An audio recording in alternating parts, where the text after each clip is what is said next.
All right, what's up, guys? Just finishing up some dinner here. A little chicken corn chowder we got going on in here. Let me turn this off before I burn anything.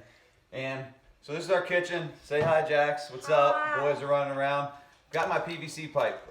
Don't always have this. Sometimes, you guys know, you have a broomstick or any type of object, so you can do some extension work right here, some pass-through work.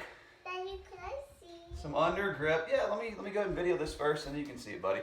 Dogs are running around, making sure that dinner's going. But basically, what I'm doing is I'm just using my time wisely to help develop and maintain my mobility. So some things you can do. There's a little bit of shoulder extension work here, just opening up. If you have a broomstick or a PVC pipe, you can use that. What I've done is I've got some weights. You can even grab like just a 2.5 pound plate. You can grab a sweatshirt, anything to get a little bit of extra oomph and a little bit of extra just load on the PVC pipe. Doing a little bit of mobility work while I'm cooking dinner.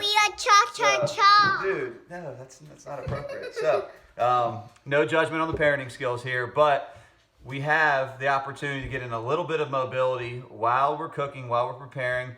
Maybe it's while you're doing the laundry, when you're vacuuming, household chores. But basically, the more time we're talking about getting open here with this extension, some flexion work. Maybe you're sitting in the bottom of a squat. Maybe you're doing your Cossack squats. The more time you can integrate this into your day-to-day life, because a lot of us don't have time throughout the day. You can get it on the morning time, the evening time. Hopefully, this gives you a little bit of a glimpse of what I have implemented for my personal life.